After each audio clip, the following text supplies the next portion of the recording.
Hello, and welcome to Mystic Dog Mama, the podcast for soul led dog mamas, where you'll discover how to best nourish your dog and yourself, mind, body, and soul. I'm your host, holistic canine nutrition and well being consultant, Dr. Alexia Meller. Thank you so much for being here with me. It's so wonderful to have you here. On today's episode, we're going beyond the idea of a single power animal or soul dog and into something wider, wilder, and more reciprocal. This is the second conversation in my series with Deb Matlock of Wild Rhythms, and we dive deep into what it really means to walk a personal, empowered, and embodied spiritual path. One shaped by ancestry, intuition, lived experience, and the more than human world that surrounds us every day. Deb invites us to rethink the stories that we've inherited about spirit animals and power animals, especially the idea that we each have one special guide. Instead, she offers a much more expansive, liberating perspective that every being in your life carries its own medicine, and your dog is walking right beside you as you learn to listen. We talk about soul dogs, spirit guides, crows on the dog walk, shape-shifting, ceremony, and the quiet ways the world speaks when we actually slow down. We explore yearning, meaning-making, and why you can't do your spiritual path wrong, because your spiritual heart is infinite. And Deb shares simple, practical ways to check in with your intuition, to validate your own experiences, and to open that door to deeper relationship with the more than human world. If you've ever felt a tug of connection on a dog walk, wondered about the differences between cultural appreciation and appropriation, or sense that there's something more happening between you and the wild beings around you, this conversation is an invitation to step into it. All right, on that note, let's go. Hi, Deb. Welcome back to the Mystic Dog Mama podcast. I am so excited to talk to you today. Oh, I appreciate having, the opportunity. I'm looking forward to it as well. I definitely think we have a lot of different topics that came out of our last conversation. Absolutely. And I just love talking to you. And I love the integrity with which you come to these conversations around spirituality, nature, our connection, and our birthright, recognizing our birthright, as you were just saying right before we started recording, that we are all of this. And I think that as we were talking about, I think there are a lot of blocks for people around connecting to spirituality. And today we're going to kind of dive into topics around spirit animals, power animals, that kind of thing. And one of the big questions I get a lot from listeners and members of my community is, how do I know that my dog is my heart dog? And for me, those kinds of questions both open me up and get me very excited, and they also break my heart because what it implies to me is that somebody feels like they are not connected or they can't make the decision that they are connected, that there is some sort of deference to an external source. And I think today's conversation is really going to dive into some of those topics around how do we actually see ourselves as already connected? And like you said, it is our birthright, not to become connected, but to recognize the connection that we already have. And it's just my hope that this opens people up and gives people confidence to pursue the paths that are right for them and to know that no matter what, they are connected. Oh, you're speaking my language. Yeah, I 100% agree. I think it's, I like to think about empowered spirituality when I talk about work that I do, because what's most important to me is that people feel like their experiences, their yearnings in their heart, their awarenesses, their ideas, their intuitions, all of that is more valid than anything that anybody else could teach them or say. And it doesn't mean that we don't find times where having a companion on our journey is helpful, or taking a class to refine this or that or the other. But I think if we go into all of this having this really deep rooted, grounded, understanding that our experience in life on this earth with all of the life around us is the ultimate teacher, it's the ultimate guide.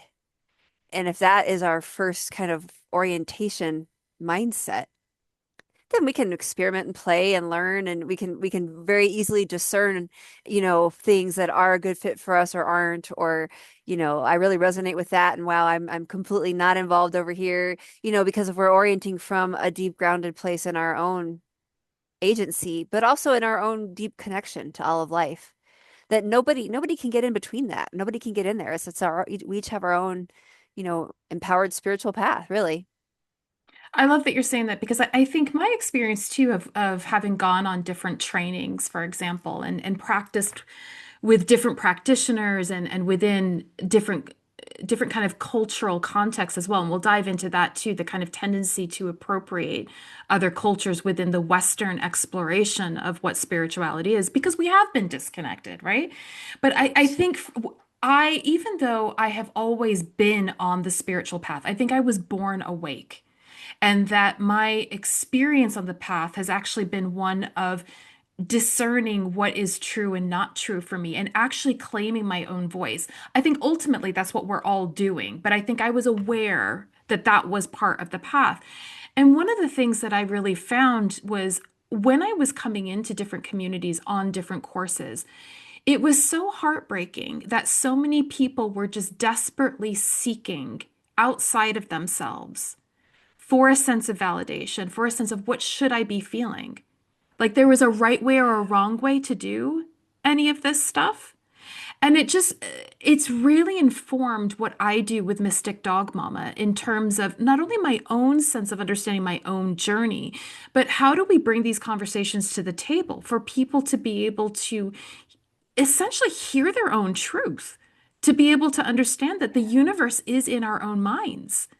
We are creating our reality all the time and take it away from kind of like the secret manifestation culture, right? Like, I'm going to manifest a car by imagining, sure, whatever. But like, do you know what I mean? In terms of Yeah.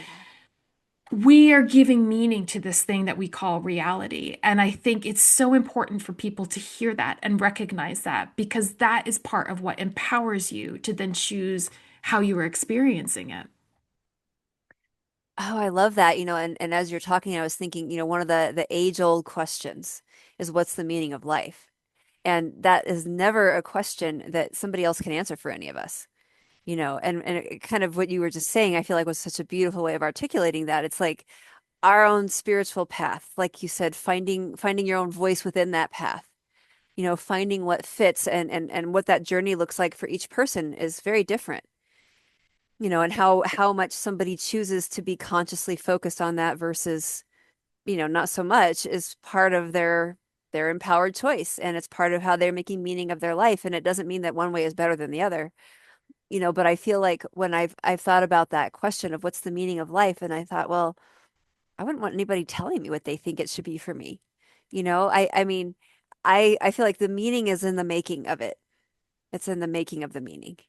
And a part of that is in the consciousness of our impact, our opportunities, our decisions, also the consciousness that we are deeply embedded in all of life and we're not like separate from nature or any other animals, Um, but I feel like there's so many, this is we're going deep into the existential questions early in this in this podcast, because I mean the meaning of life and is something that I mean people can lose their minds trying to figure that out. We've got historical figures through time, of people who've just descended into quote unquote madness, and their writings and their artwork show this thing, and it's fascinating to me because meaning is just what we make it. And if the meaning of life today is I'm gonna take care of my dog and I'm gonna enjoy making, salad out of what I just harvested, that's meaning, and if the bigger meaning of life is like I want to try to live in a life of service, to the world around me. There's layers of meaning of life too. Like there's the big umbrellas, and then there's the what is life going to mean to me today? Well, it means I'm going to stop this thing I was going to do over here to help a friend over here. That wasn't on my plan when I got up, but that's what's been presented, and I'm going to do that, and as a result, make meaning out of life. I don't know if Mm. that makes sense, but It totally does. It totally does. There was a book that I read, and now it's the name is totally escaping me, but it was And when I remember it, I'll put the title in the show notes so people can click on it if they're interested in it.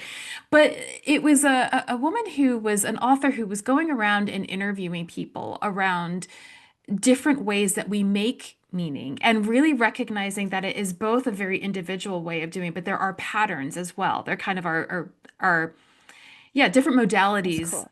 It's very interesting. And like one was like belonging, another one was transcendence, another one was like community or different things like that. And what I really enjoyed about the book, it's several years now since I read it, but that it really highlighted for me there is no one right way to do this. And I think that's something that, especially women, I'm going to just broadly generalize here. A lot of women take on because it comes from the people pleasing thing, right? We've got to do it right. There has to be one right way or I'm going to get in trouble kind of thing. And I think that's also validated by a Yeah. lot of the kind of Judeo-Christian socio-economic context we live in. Um, but seeing that there were different ways to really understand how we make meaning allowed me to do a bit of a deep dive for myself and reflect on what are the things that are core to me for making meaning? For me personally, it was transcendence.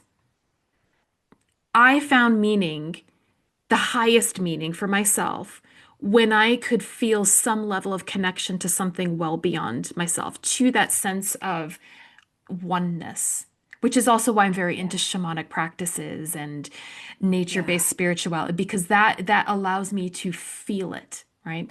But at the time that I was reading the book, I was working with some other people mentioned the book, and they were very much about belonging.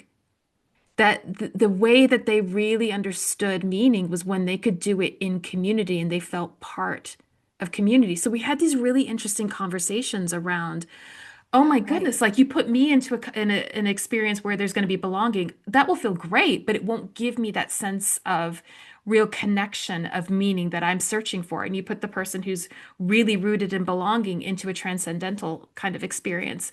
And she wasn't really into that. So it Yeah. just broadened for me like, oh my gosh, this really is what I choose to make of it and how I choose to explore that. And that was really freeing for me personally. Do you relate to that? Does that make sense for you? It does. I love that kind of question of, what is it that makes that sense of being deeply rooted, but also on our path in a way, and I was thinking you were talking about transcendence, the person was talking about belonging, and what kept coming to my mind was, compassion is definitely a place for myself where I feel it's like I can move out of the mindset of, okay, I've got 1,000 emails, I have this, I have that, I've got to be here at 2 o'clock or whatever it is. And in that moment, it's like it encapsulates something, and so I think what you're getting at, if I'm hearing correctly, I think is a big piece of what I would call empowered spirituality, which is that we're all on our unique path. We all have our unique yearnings. We all have the unique components of that path that bring us alive, that give us that opportunity to dance with the bigger mystery, to be in that space of unknown. Because you know what, right? Like, no matter what we do, we can follow a religion that has all kinds of dogmatic things. We can not do that. We can say, I refuse to do that. At the end of the day, what we can't escape is the fact that we're living in a mystery. And honestly, like I can say, I've for many years I've done what many would call shamanic style journeys. Um, you know, it's a natural thing I started doing as a kid, didn't even know what it was, interfacing with the world of spirit, and I have a comfort around that. But can I sit here right now and tell you that I know exactly what's going to happen when I die? Of course not. Of course not. And have I heard numerous, people speak about spiritual things who say what happens when you die? Yeah, I've heard that. To which I roll my eyes and I'm just like, there's no way because you're standing here alive. You know, like we can be open to the mystery, we can blow our minds, we can connect like you described so beautifully, the transcendence, we can have out of body experiences, we can do all of these things. And we can't have experiences beyond the experiences we've had. And so I think that's where I find the beauty of it is that, you know, yeah, like I think our physical earth experience is a very much a part of that. Like, feeling those moments of transcendence or belonging or whatever it is, through the fact that here we are in this form on this earth, it blows my circuits, because it's like if the universe is infinite, and this is my tiny little brain here, I mean, what tiny little fraction of a percentage am I even beginning to grasp? And I love that because it feels like whenever I get myself into a place where I'm really wanting more answers or I'm getting stressed about what I call earth drama, like, wow, I haven't answered emails for 3 days because I've been sick and now people are getting upset. You know what? I'm sick. Earth drama. Email will be there. But in those moments, that stuff can really get in there and it can really derail our focus on that larger mystery. But if we think about the infinite mystery and that we simply, as humans, cannot grasp the majority of that, I feel like that's extremely freeing. It's just like, oh, phew, okay. It doesn't mean we don't care. It doesn't mean we don't stop suffering. It doesn't mean we don't get in the way when we see egregious acts. It doesn't mean any of that. It just means that maybe we can take one step back, as we're calling the police on the person who was doing this thing or whatever we're doing to be active, one step back and say, okay, I don't fully understand, but my heart is telling me that this is something I need to do. Like I need to call for help or I need to do whatever. It takes a little bit of the responsibility off. It's like probably passing the buck a little bit onto the universe because it's like I can't understand. Here, you take the mystery. I'll just do what I got to do here. I like to think of it as like recognizing my pay grade, you know. That's a good way to put it too. Yeah. This is well above my pay grade. I'll pass it forward. That's Oh, right. I love that. I love that. And I'm wondering too, so I guess diving right into some of this stuff too, because I feel like in this community, and I talk about this a lot, and how my experience with Lucky started off in right out of a mystical experience with going to a curandero in Mexico and him saying, by the way, watch out for dogs and cats crossing your path because they're healers for you. And 2 days later, a literal knock on the door with a little dog named Lucky, named by somebody who doesn't speak English. It's like you can't write it, right? Oh my Like, goodness. yeah, Wow. you can't write Yeah. it. So I got the universe's 2x4 message of like this is part of your journey. And I think that I actually think he is the one that really opened me up to understanding and starting to understand, I'll reframe that, the relationship between other species and us in terms of starting to explore this mystery. And it was through him, and I think a lot of people in this community have this kind of relationship with their dogs or aim to have this kind of relationship with their dogs. They know there's something more and they want to connect more deeply. They just might not necessarily know how to do that or recognize that they are already doing that. Because I think that's part of it. People come to me for animal communication stuff and thinking I'm the only one that can do this. Somebody else is doing. You're already communicating with your animal all day, every day, All right? day, every day. And Yeah. really, my job is to help you see that and to kind of engage that skill because we've kind of lost it. No, Yeah. we've put it on the back burner. It's still there, but we've put it on the back burner so it's not in the forefront of our awareness. But I think I started to think about the way in which I engage with Lucky and the way that he walks me through life's experiences in a very practical way, but inviting another awareness around what's happening in the earth drama, as you so beautifully put it. I'm wondering how that then starts to open up a way of thinking about ideas of spirit animals, power animals, etc. And the way this for me touches on cultural appropriation in terms of we are so often looking at other cultures, indigenous cultures, and the way that they relate to animals, and with this idea of spirit animals, power animals in order to try to have some sort of experience for ourselves instead of looking at our individual experiences with animals. And I wonder if this is a good point to kind of dive into Yeah. that idea of what are the animals actually, I guess, teaching us when they're walking with us along this path, and how do we appropriately engage with them? Yeah, I think that is a really critical question because I think that um it was a couple things, and I definitely will wear my be honest about my bias about the spirit and power animal thing. Not everybody will agree with me. But I feel like it is, like you just said, it's often very dangerously a cultural appropriation of another culture's way of engaging. And the other thing I've seen repeatedly is such a yearning for that one spirit animal, that one heart dog on earth, that one power medicine guide animal that's going to do this thing, that it actually gets in the way of developing ongoing, synergistic, reciprocal relationships with all beings through all of our lives. And it doesn't mean, I mean, I want to be clear, it doesn't mean that we're not maybe, working deeply with like energy and wisdom from a certain being. I can say for myself, the hummingbird for many years has been a huge teacher of mine. I don't think the hummingbirds are coming to my garden to teach me only. I think they're coming to get my flowers too. Like, I'm not going to say it's just for, oh, I'm here, so come teach me. No, I plant native plants and they come. But by observing them and spending time with them because I just love them so much, I started to realize some things about my own rhythm, my own way of doing things. Like, I actually am more productive, calmer, more grounded when I can flit around a little bit.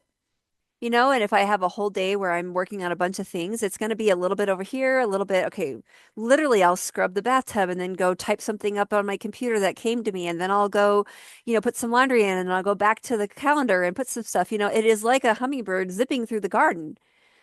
And I remember it was sitting outside watching hummingbirds at one point that I thought, everything that I've been taught in the modern Western culture is that I should be focused, head down, nose to the grindstone, do this thing. You're going to write something, sit down and write for 3 hours and do this thing. And so many people in the Western world, the work life is that way. It's 9 to 5, 24/7, all year round, regardless of seasons, regardless of light, you know. And so I feel like in a way I've been apprenticing with hummingbirds for a few years. 'Cause I'm like, okay, what is they're fierce. They have this amazing ability to build incredible nests. And, so my interest and my intrigue and the fact that they were around me and we were dancing together, it's inspired me to not only be with them, but learn more about them. And if someone were to say to me, if they said you have to pick a spirit animal right now or your life, I would probably say, well, a hummingbird is one of them, but do what I call that? No, they're a part of my community that I've chosen to deeply engage with and that I've also chosen to give back to. I deliberately plant flowers that I know hummingbirds are going to like, that are native plants that have the right little shape for the hummingbird beak and all the things. So I also feel like that's another place where, this whole power spirit animal thing, if it's only us yearning and we're only wanting some charismatic megafauna like a wolf or a bear, and we're not doing anything to be reciprocal. I'm choosing my words carefully here because it really upsets me. Like I get really angry in that space. It also degrades. What about the everyday experience somebody's having with the squirrel outside their back door?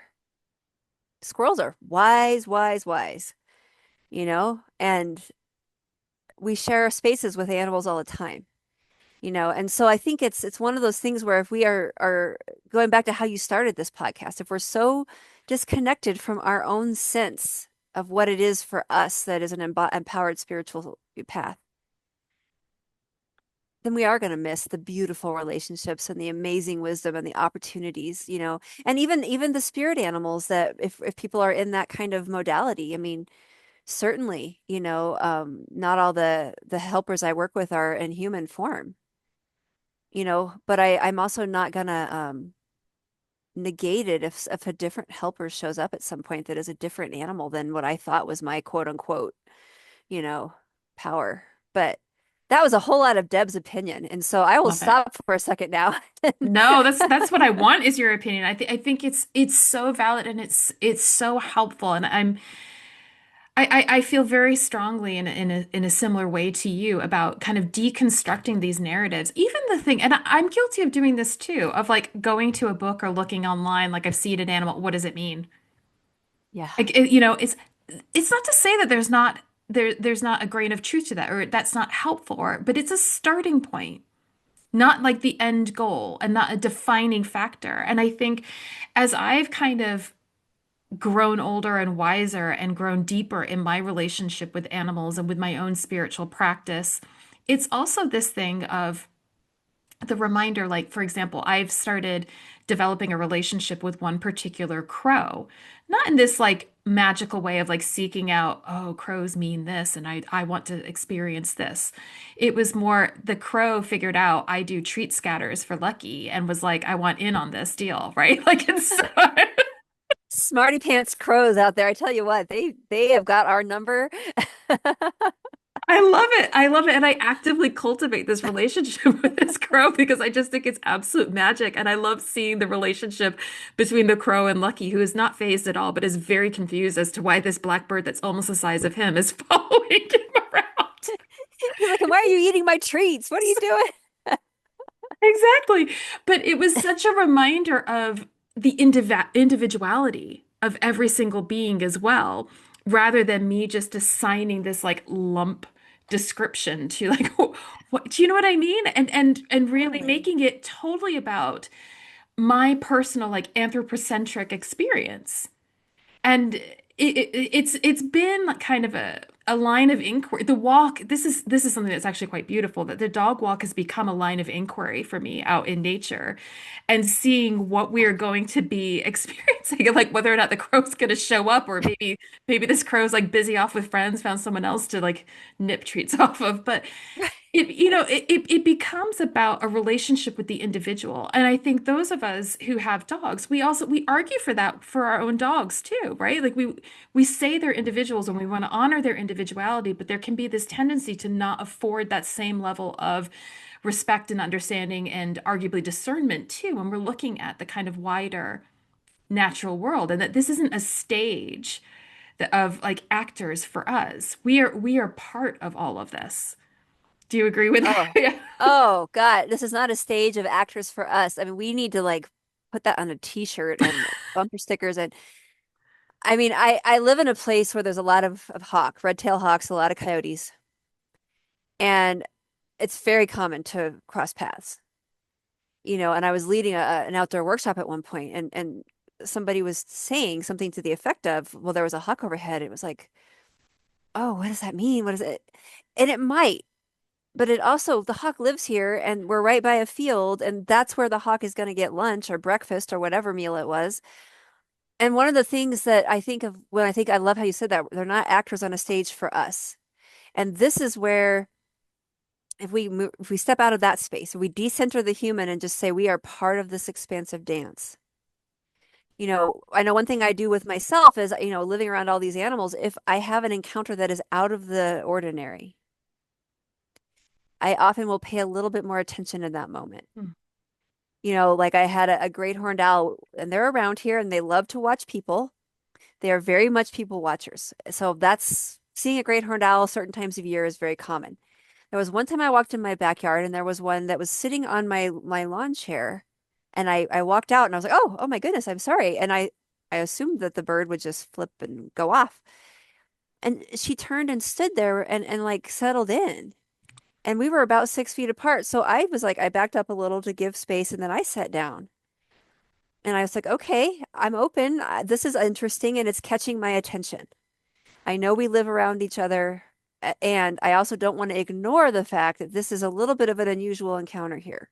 You about had me drop. I mean, I totally startled me, got my attention, and then I should have startled you. And instead, you turned and moved your energy closer to me. Okay, I'll take it. And we did have a very nice encounter in that moment. All on her, she could have left at any moment. I stayed way back. I kept my movements very small. I didn't do any offensive like, Um, and so that's one of the things I often, when I'm working with people, I say, just be aware. It's always magic. It's always sacred to encounter any other being, no matter what. But before we run, like you said, to the books, and I've got them too. And what I often recommend to people is go to the books later on, like Mhm. have your experience, or maybe somebody dreams of a certain being. Get into your own mind. It's like, what are my associations with a hawk or a snake of some kind? What is my experience? Because if somebody has had say, an encounter with a rattlesnake as a child, their meaning for engaging rattlesnake or rattlesnake coming in their dreams or coming in a spirit vision might be very different than somebody else who didn't have that experience. You know, and if we all just go flip over the wildlife, card and say, what does rattlesnake mean? Then do we miss that opportunity to really dig into on this earth walk in this lifetime, what is my experience of rattlesnakes? What are my biases? What are my preconceived notions? What do I marvel about? What do I think that is so cool about? And it makes us do a little of that relational work. And I've told people it's akin to like you meet somebody new who you're interested in, like a new neighbor or maybe a new love interest or a new friend. You don't go, hold on, I'm going to pull the book off my shelf and look up, okay, what can I learn about John? Oh, when you meet a John, it means this, you know? And so I love how you said that about individuals too, because I think that's the thing. If we allow ourselves to be in that engaged space of building relationship, open to the mystery and not needing anybody else to tell us how to do it, then it really is our journey and our experience becomes the guiding force on our path. Oh, that's beautiful. So beautiful. So beautiful. And I think it demands a level of observation and patience that we are not necessarily accustomed to anymore. Like that feels very uncomfortable for us. But I think too, it reminds me of in my hedge witch practice and in my studies. So the hedge witch being, or hedge witchcraft being a nature-based practice where it very much is about your personal relationship with nature.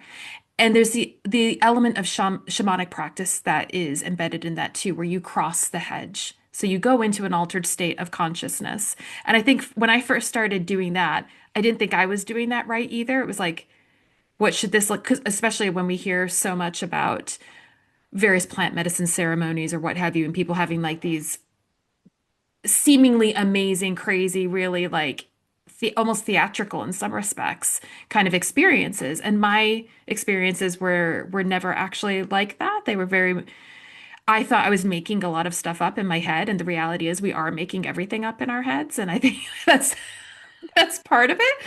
But there within the shamanic practices of hedge witchcraft, there's an embracing of shape shifting.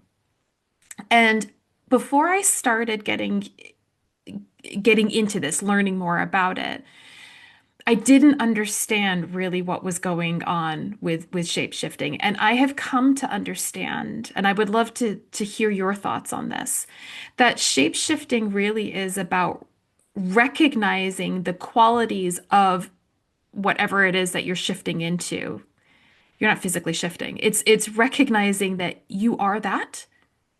So if you're having a relationship with the crow, what characteristics, what qualities, what feelings of crow are already in me? And the reason I can see it in the crow is because it's already in me. That kind of a thing. And so by consciously choosing to shapeshift, it's about calling upon those qualities that are already within me and pulling them forward and using them with intention. That is Is a that really beautiful way to describe it. I don't think I've heard anybody describe that shape shifting quite like that. It's a tongue tie to say shape shifting. it's a Um, tough time? the theater class Yeah. activity for sure. Um, I love that description of it because I've often thought of it as, consciously moving out of our own perception and trying to be open to the perception of other beings and other, ways of being. hmm It And is that. and I yeah, and I think that is, and how you said like what are the qualities that we already have that we can bring forward, and what that strikes me as is what an amazing opportunity then for us to again deepen our connection. So like if we're like focusing on say a coyote, and there was one night I was dancing and I was like, I'm just gonna dance coyote energy as I feel it. Like I just put on some music with some coyote little yips and yowls, and I was like, help me, universe, to understand that whatever way I can, the experience of coyotes in the American West, which is not always good. So I was trying to like feel into this and looking for what is my next best step to be of service in this space. And it was amazing to me how I suddenly, as I was dancing around, I was like, we are just so much more alike than we are different. And this was like 20 years ago. And I remember in that moment, it was like a, a, a moment of shift in my own mind of just, it articulated what I had always felt. We are more alike than we're different. We have more commonalities than differences from every being, including trees and rocks in the river. Not just other sentient sort of mammal focused eyes in the front kind of beings, but, reptiles and fish and insects. And I just thought, this is really what it is. And I started looking at, art, books of shamanic art and cave art. And I just realized that so often, there were costume pieces to bring in and all of this. And I thought, this is a foundational piece of how to live in deep, deep sacred connection with all of life. Because the minute we say to ourselves, how do I take this perspective? Or how do I allow the crow parts of me to really rise up? We're also saying, I have a little bit of a harder time now thinking that I'm cooler than a crow. You know, it's like, wait a second, now that I've actually done that deeper work for however it looks, and this is the part, like, there is not a right way to do this. And if anybody says this is the one way to do shape shifting, like, forget it. It's not. Like, we just both described two very different processes to get to a very similar place, right? And so whatever is natural for somebody is the way. That night that I was dancing with the coyote, no one told me to do that. It just felt like what I wanted to do. I had seen a coyote earlier and I just had been feeling that coyote in my heart all day. And I was like, I want to dance this. There was not a book, there was not a class, there was not a here, and you must dance in this step and you have to do it this way. And it changes how we function on this planet. It changes how we see ourselves and how we see all of life, I think. Absolutely. Absolutely. But I'm wondering too, if there was, whether on this particular experience for you or sort of other, if there is a kind of common experience for you around when we are likely to go into those sort of shape-shifting kinds of experiences. And again, it doesn't mean you have to like actively call upon Crow or whatever. It's but like you said, when we are open to shifting into a different perspective on things, when we're feeling our more than humanness, I think is maybe an apt way to kind of put it. What I'm seeking when I'm looking for that transcendence, right? When I feel beyond the barriers, right? Is it's these things are very hard to put language to, but I'm hoping Oh, people kind so of get hard. it, right? Like Yeah, it's like totally. there's a lot of hand movements going on That's too. why we have to dance something But sometimes. it is because it's a lived experience. It's an energetic kind of experience. It makes me think about the role of ceremony. So I agree with you. You don't have to go to a class. You don't have to go and do these other purposeful things. But what I have found helpful is when I'm setting the intention that I want that experience, right? So I'm directing my focus, directing my consciousness of this is what I'm looking to experience. And then I'm creating some sort of rhythm that allows me.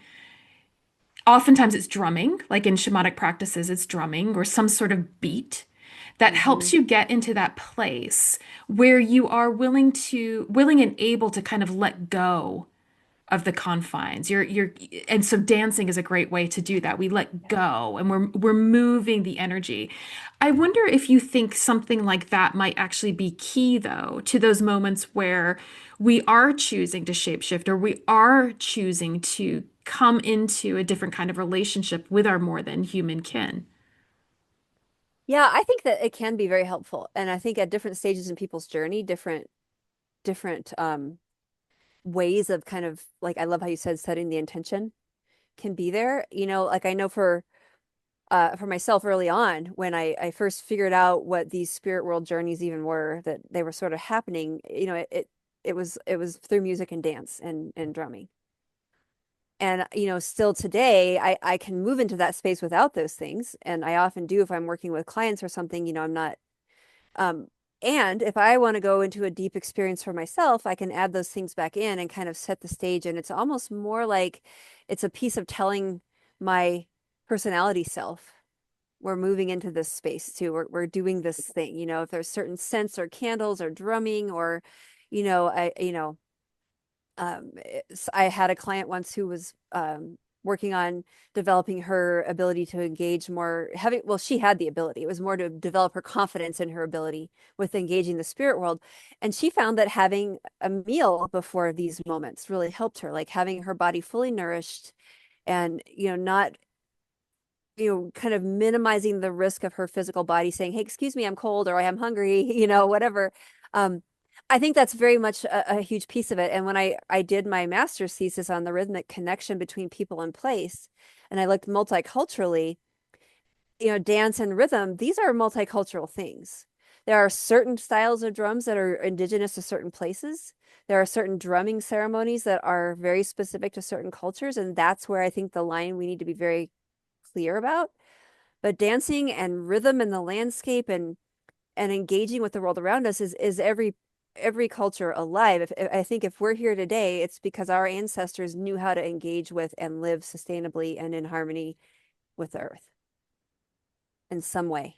Even if it's way back in our history, even if we have some really nasty stuff in our lineage, but way back at the beginning, everybody had to figure out how to stay warm, make fire, shelter, gather food, hunt, everybody had to do that.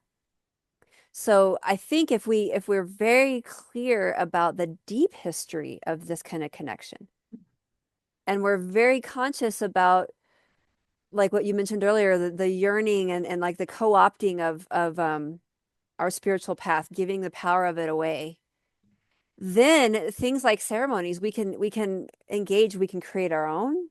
We can figure out what works for us, or maybe we're in a community of people and we kind of have an organic coming together of what that means. Ceremonies can then be elaborate and multi-day affairs, or they can be quick, spontaneous. I mean, I've experienced both of those and had amazing personal, you know, um, I guess, transformation from them. Some of my favorites are the very spontaneous, like, oh, I feel like I'm going to stop on this trail right now and I'm going to hang out here and I'm going to, spend some time and I'm just going to be with the trees and the birds and like, what should I do next? Oh, okay, okay. Never to be repeated, right? Like it's a one moment. But then also there's like the multi-day feasts and the ceremonies with like we see them, the multicultural ways of celebrating holidays. In December, there are ceremonies that last for days. And so I think if we're really conscious of the deep history of these connections and we get ourselves past the idea that we can do it wrong because we cannot do our spiritual path wrong. We just can't, you know? And so then we open ourselves up to the beauty of what do we want ceremony in our life to be Mhm. and what feels natural to us. If somebody needs, a very simple thing to feel natural versus somebody else might need, a much more grand and adorned, and all of it's great, but we all get to choose in those moments. Oh, that's so beautiful. It's so beautiful. Can I ask you then if you have found that there is a kind of common thread, or are there some common elements that you have found when working with people that are helpful for them to start to try to find their own connection? And like, where do you start with this if you're not quite sure and you want to feel a deeper connection? And again, because I think this points to the fact that we have been told to distrust ourselves. Totally. And I think that's a big part of that hurdle. It's one thing to talk about, yeah, you can do your own ceremonies and you absolutely can. But if you're like, I don't even know what my intuition is, that can feel Yes. like a jump to make something Yeah. like that. So how do you support people then on starting this path of finding their own way, their first footing, if you will? Yeah, that's a really important question. And I think it's important to also say that no matter where somebody is on a path, the path is never linear, right? So there's always more deepening that can be done. There's always more opening. And so wherever somebody is right now is perfect, you know. And there's a few things that I think, yeah, because everybody's path is different, but yeah, there are some universals. And when I work with people, whether in a group or one-on-one, oftentimes I think if we were to go outside and focus on our senses, what do we see? What do we hear? What do we smell? What do we touch? What do we taste if we know what it is we're tasting? Don't just grab any random berry. Be safe, people, be safe. Yeah. Be safe. But if we pick up a strawberry and we, tasting it and feeling the experience of it, When we allow ourselves to be sensory focused, we slow our rhythm down to, I think, a lot of times a much more humane rhythm than the modern Western world like demands that we're in most of the time. I think we move into our sort of animal body. We get a little bit out of our head. I know this is what helps me. I'm very much in my head unless I'm conscious about getting out of it. And so it's a practice for me multiple times a day to stop and say, okay, hold on. What am I seeing right now? Oh, look, there's a leaf over there that's about to fall off the tree. And there's like take a moment and slowing our rhythm down by focusing on our senses and the place around us, I think is a major grounding piece, a major door opener. And so whenever I teach a workshop of any kind, I'll often start with some version of that just to move us out of our regular space. And then there's two other pieces. One is recognizing for ourselves that the majority of people in the Western world have been told, like you just said, to distrust ourselves. We have been told to distrust our experiences. We have been told that trees can't talk. We have been told that, our dogs don't have strong feelings about this, that, or the other, which anybody living with a dog knows that that's ridiculous. I think Jane Goodall said something like, if you live with a dog, you have no choice but to know that animals have emotions. I mean, I'm paraphrasing, but, you know, um, so just knowing that no matter who we are, we're going to be managing those voices. I mean, I've been doing this kind of work for 25 years. I still have to manage those voices. I still have moments where I'm like, is that really what just happened? Or are you making that up? You know, or are you putting your own stuff on that tree or that river or and then like you said, what are those lines anyways between the imaginal? I mean, I think we get really caught in the binaries and they're not always there. The other thing I encourage people to do, which is really simple, and I encourage this, and I would love for if your listeners want to do this, it'd be fun to hear how it goes. I tell people to get a journal and start tracking your own data. Forget about what somebody else says. Forget about what the book says about the hawk. Track your own data. Like, okay, this morning, I had this weird feeling that I should go to the grocery store. So I went to the grocery store and I walked in and I saw my friend I hadn't seen in 2 years. Just take a second and write that bullet point down, you know, or I was out in the garden and I felt like the plant really wanted me to plant her in a different place. And so I did. And then, make a note, go back in 4 months and see how the plant is doing. You know, Gathering our own data is powerhouse. And I did this for myself and I still do it to some degree because I have a very research-minded brain. I think you and I may have a similar piece of ourselves, right? Like I was like, okay, all right. I think this animal communication thing is really happening, but I'm going to need some more data. And I don't want data from somebody else. So I started experimenting with different ways of interacting with the world and my own, companion animal family and all of this. And I tracked it. And that is how I got confident enough to say, you know, this is real. This is actually something I would 99% trust more than what some person was saying to me. But I had to do my data gathering. I had to build my strength. And, I think for a lot of us to build our own confidence in ourselves, we have to do that ourselves. People can say, "Oh, you're amazing," and it's great and it feels good. "Oh, you're so good with my dog. Oh, that's wonderful." Great. We still need to, put that in the journal. Wow, I got a compliment from so and so about how I helped them with their dog. Put it in the journal and then continue to track your experiences. And then you've got this little flip book of like that nobody else is ever going to look that way. I think that's so helpful and I think it's so true. But I also think to add to that, this is where the power of group can be really beneficial to you as well. Because I think I've mentioned to you before, but one of my animal communication courses that I did, we were thrown, it was a workshop of like, I think there were like 25 of us. And we were thrown into the deep end immediately. And it was like, okay, we're just going to meditate for a few minutes. Here's a picture of a dog. Just write down whatever's coming to you. And I was like, wait, aren't we supposed to get any kind of guidance and prepped? And the instructor intentionally did it this way of like, no, this is about realizing it's just relying upon you and not judging. I think that's the other key Yeah. too, is not judging what is Not coming judging up, totally. right? Yeah. Yeah. And I remember for me, the first thing that came into it was a little black Chihuahua. And the first thing that popped into my head was spaghetti. And I was like, oh man, like I can't do this. Like, and it's not even dinner time. Like, what's going on with me? Why am I thinking of spaghetti? And I just was like, write it down. And then when it came to, we all went around and shared our experiences, and the guardian was on the call with us and was taking notes of what everyone was saying. And when it came to me, she was like, that's amazing that you got spaghetti because we're preparing to move back near my parents. And I was telling the dog about this.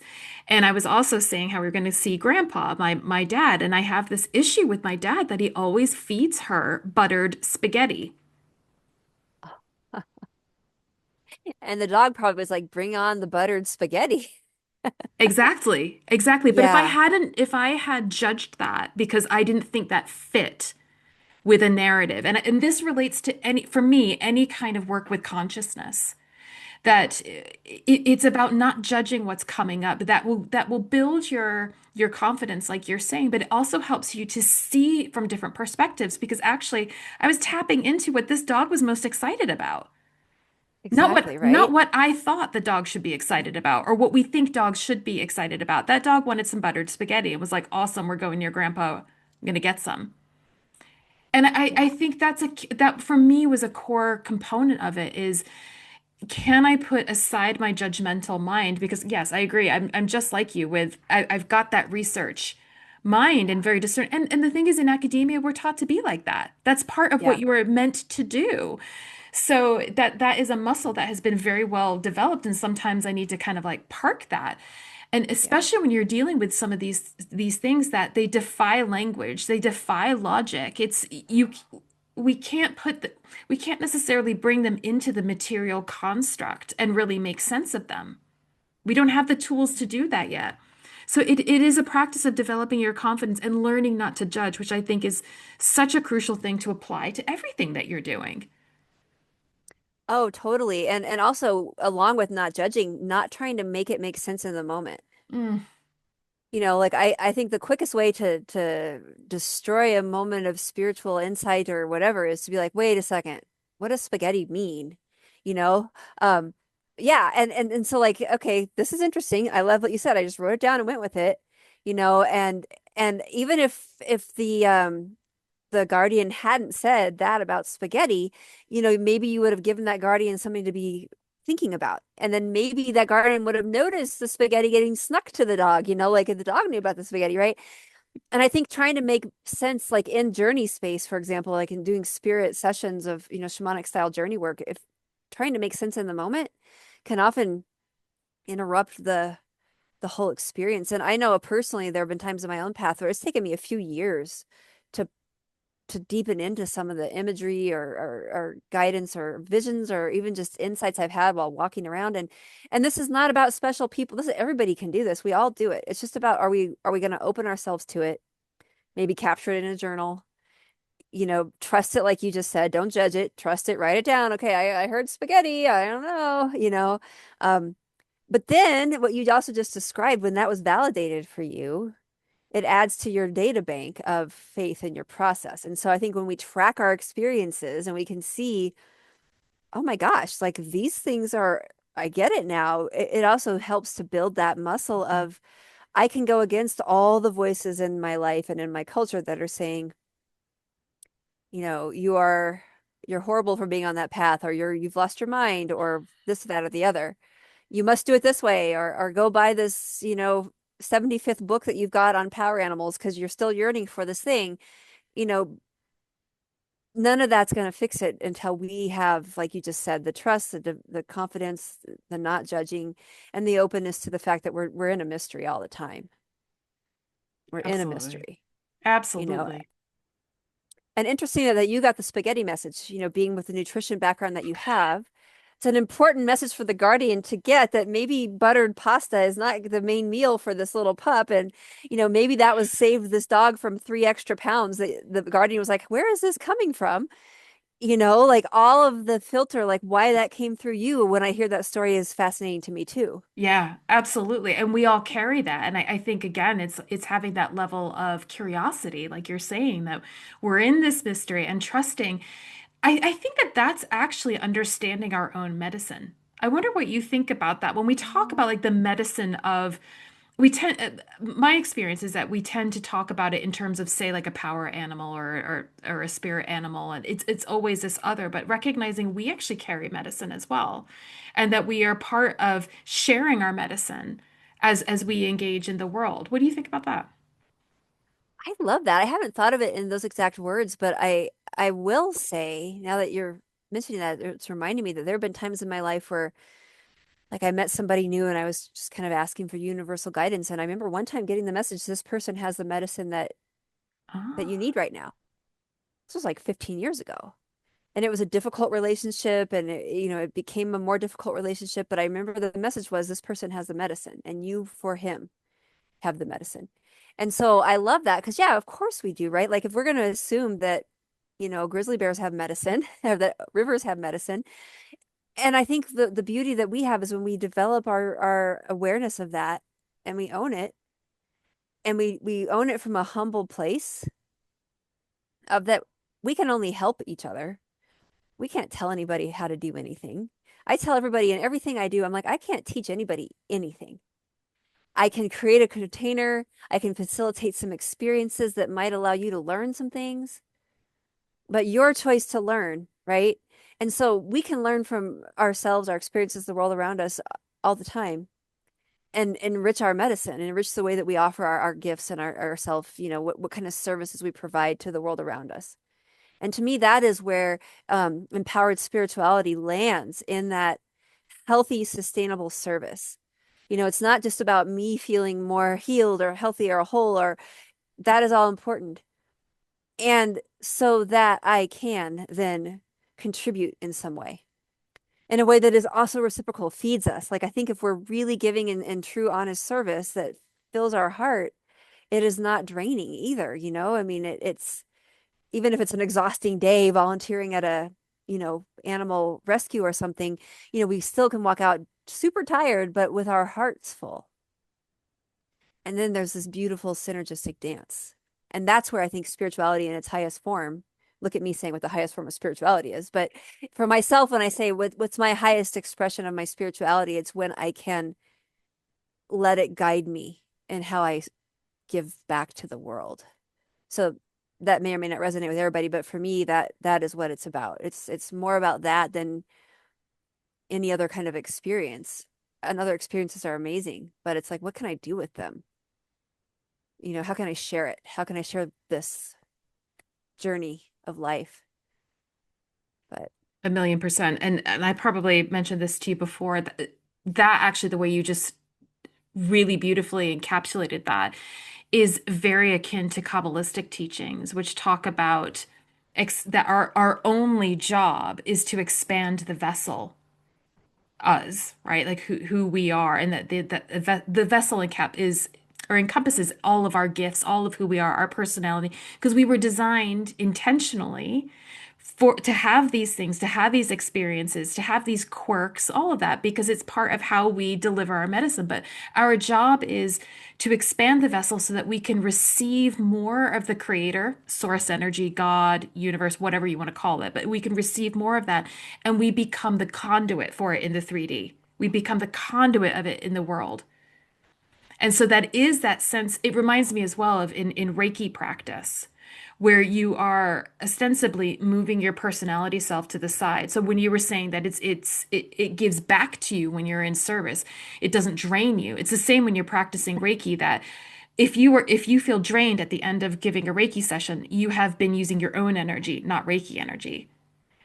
When you are practicing Reiki properly, when you're in alignment, you just become the source of flow.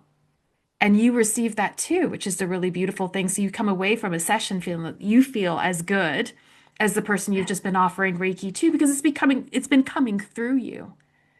But that right. takes a level of, and this too, going back to cultural appropriation, the way in which Western Reiki has been taught in all the different lineages. And I'm not saying that there's anything wrong with any of them. It's just different from kind of traditional Reiki taught in Japan. I was trained under the Western model, so I can see this, and I've experienced this idea of it's almost, it's like the weekend warrior workshop kind of things, right? Like come and get trained in a weekend sort of thing. And really the value of Reiki, where of the practice is in the practice. It really is about you learning to become regulated yourself. Like that's how the healing aspect of it works, is that you regulate yourself and therefore your client's energy system is regulating. It's vibing. It's coming into homeostasis with you, right? So you Right. have to, and this is how it works with our animals as well. If we want to practice it on them, we have to calm ourselves first. It's at its core a self practice, because the only way that you can give your medicine is if you are offering it to yourself first. You're coming into Yeah. that place first. But I think in the West, we've kind of gone through this like, I need to get the certification and it happens in a weekend. Da, da, da, da. That's not where it happens. That's where you're taught techniques. But the real Right. work happens on your own in your practice, day after day after day after day, because you cannot help somebody until you can help yourself and you can witness yourself in that way. Yeah. Yeah, and I think you just hit the most important point about so many of these things. Like I've even said to people when I'm helping them with to develop their skill set to do spirit world guidance journey work, shamanic style journey work. It's like the journey maybe 30, 45 minutes, an hour and a half. But our connection to the world of spirit and the world around us is all the time, all day long, all night long, every day of our life. And so I like to say, the journey, the special, like you mentioned earlier with the ceremony and drumming, maybe that's like our special dinner out at a super fancy restaurant where we get all dressed up and we're doing this thing, you know, in our relationship with another human. We have a special occasion. That doesn't mean that at the red light in the middle of traffic, we don't have a deep connection with the world of spirit. That's more like, hey, I'll be home in half an hour, phone call quick. You're still connected to the person, right?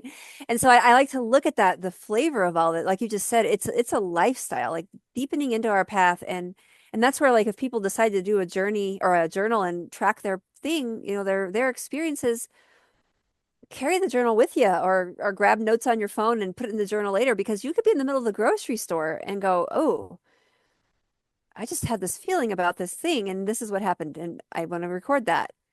Because it's a practice, it's an awareness, and it's a commitment to, I think, being in that space of mystery and deep connection with all of life in the world of spirit all the time, not just when it's convenient or Totally. on a weekend or, you know, just not once in a while. Totally. Well, I mean, think about it in our human relationships. It's in the kind of everyday mundane that trust and bonding are formed. Yeah. It's It's the broken bathroom pipe that really bonds a couple together, right? It's the wedding, yeah, great. The vows, beautiful, celebration, wonderful. It's when the pipe breaks at 3 in the morning and everybody's half awake and really grouchy and you manage to get through it. Yeah, absolutely. yeah, and it's also the love language of like, oh my gosh, they did the dishes. Thanks. That like Yes. those little Yeah. things. Yeah. Wow, it's vacuumed in here. Oh my gosh. Okay. Yeah, 100%. And I think that that's when we tend to our spiritual path and our relations to all the world around us. That's where it goes back to the heart dog. If the heart dog, if we're hanging out all day long every day doing our thing together, like, what is a heart dog if it isn't that? Exactly. Like, And exactly. And I think you made the point right at the beginning of this conversation of we are assigning meaning. So if you feel that's your heart dog, that is your heart dog. And guess what? You can have as many heart dogs as you want. yeah. And every Yeah. heart dog that we have opens us up to a different relationship with another heart dog. And every cat and every bird, I mean, it's like our hearts are not, yeah, there's a physical heart in our chest that is a certain size. But I think the energetic spiritual part of our heart is as big and vast as the infinite universe, which we already talked about is incomprehensibly infinite. So why there has to be one or one quote unquote spirit animal as opposed to I have a deep engagement with many beings and I feel a special thing in my heart every time I see a coyote scat on the trail or hear the call of a blue jay in the tree. Like I think if we take back that colonized mindset that what we have isn't valuable, that's what the world needs from us anyways. I think that's where our future comes from on that's better for everybody, all beings. 100%. I actually feel like that is the perfect way to end this conversation. Like, I don't think it gets any better Yeah. than that. I think I kind of felt that too. It's like, wow, I Yeah. guess maybe we're done. Yeah. But before I let you go, I want to invite you to let people know as well where they can find out more about working with you and the various wonderful offerings that you have. What's a good place for people to reach you at, Deb? Absolutely. I've got a website. It's wild-rhythms.com.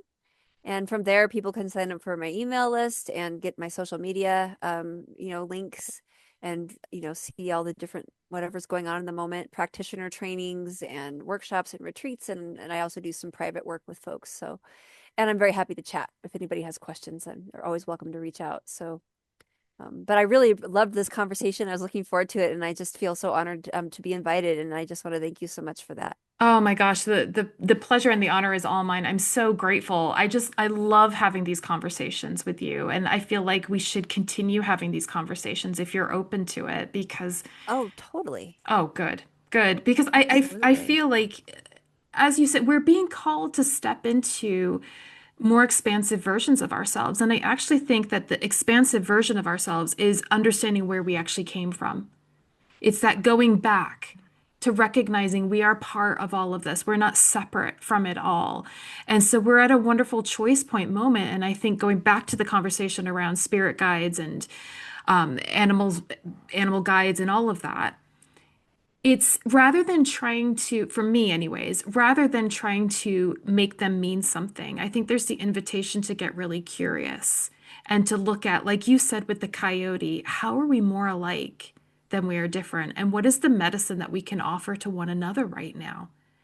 And see what starts to come up. So, to your point of journaling, what starts to pop up once you start asking those questions and seeing where you are being invited to go to share your individual medicine. And that might be running into somebody at the grocery store, and that might be going and petitioning Parliament for something. Like it can be anything and everything, and every act of love is important and meaningful. So it's an interesting time to be alive. Oh, I love you just gave me chills. Yes, Mm. every act of love is important and meaningful. Yeah, I that is a great stepping off point for the next conversation. There we go. I'm locking you into Awesome. that.